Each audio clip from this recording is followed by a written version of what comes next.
Steve et sa fille sont inconsolables car leur petite chienne vient de mourir après seulement 3 semaines passées à la maison. Une disparition qui survient dans un contexte familial déjà très difficile. Alors pour comprendre, notre équipe a mené l'enquête sur les origines du chiot en caméra cachée. Ça me brisait le cœur qu'elle est partie. Elle m'a regardé dans les yeux, dit papa, c'est pas de ta faute, en hurlant, hein. C'est pas de ta faute, j'ai perdu maman. Maman est devenue une étoile, maintenant je perds mon chien.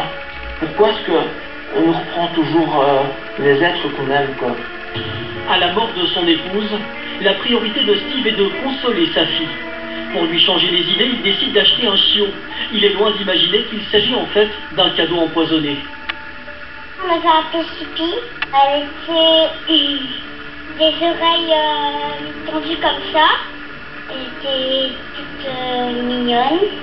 On était à un refuge, mais ma fille n'aimait pas trop, elle craquait sur une animalerie, c'était tout blinquant. Moi ça m'a un peu interpellé, j'ai hésité, j'y suis même retourné 2 fois de suite avant de le prendre parce que je trouvais qu'ils étaient tous plus penauds. Malgré ses soupçons, Steve craque et achète le chiot. Mais de retour à la maison, les ennuis commencent. Au bout de 3 jours déjà, je sentais qu'elle avait des problèmes au niveau des oreilles.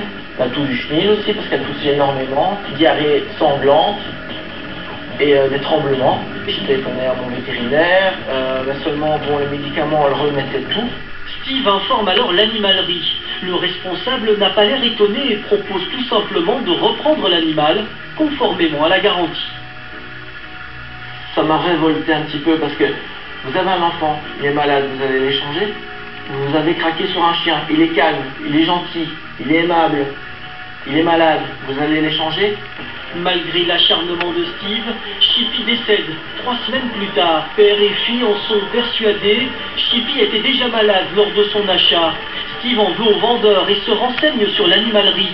Il découvre alors qu'une ASBL a lancé une pétition contre l'établissement. Sur même pas 3 mois de temps, on a récolté 390 dépôts de plaintes de chiots décédés provenant de cette animalerie en question. On s'est un peu renseigné, on a un peu enquêté de notre côté dans toutes les animaleries et on s'est rendu compte que c'était en fait un problème général en Belgique. Mais pourquoi autant de maladies chez les chiots vendus en animalerie? Début de réponse grâce à ce spécialiste qui a travaillé dans ce type de magasin. La plupart du temps, les chiens qui viennent des animaleries viennent des pièces, ils sont sevrés très tôt. Donc au plus vite ils sont sevrés, au moins ça coûte. Les marchands peuvent les acheter très bon marché.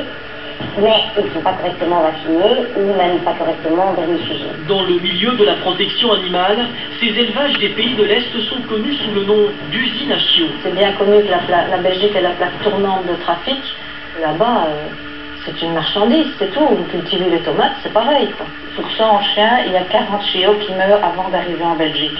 Parce que les conditions de transport sont aussi abominables que les conditions d'élevage. Selon ces associations, certaines animaleries belges participent indirectement au trafic.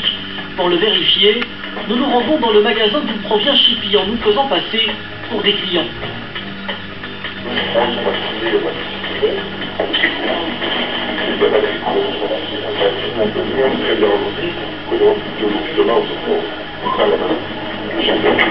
En fait, on fait un petit peu renseigner, mais comment c'est moins cher.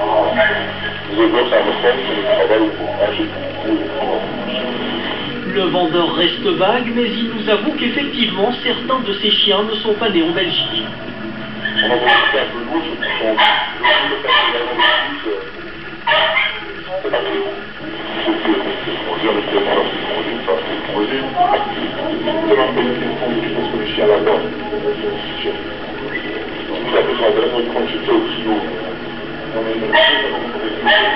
Sans le vouloir, le vendeur l'admet. Vendre des chiots est un véritable business, peu importe leur origine ou leur état de santé. Steve, lui, ne réclame pas d'argent, il souhaite simplement que sa mésaventure serve de leçon. Il faut bien réfléchir avant d'acheter un chien parce que c'est pas un jouet et que surtout préjudice moral, ma fille, un jouet on peut le remplacer, pas un chien. On voudrait arriver à sensibiliser les gens un maximum. S'il vous plaît, n'achetez plus en animalerie. Allez voir différents éleveurs, ça vaut la peine, c'est peut-être un peu plus cher, mais vous aurez au moins la garantie de ne pas avoir un chien malade, de ne pas avoir la tristesse de perdre un chien.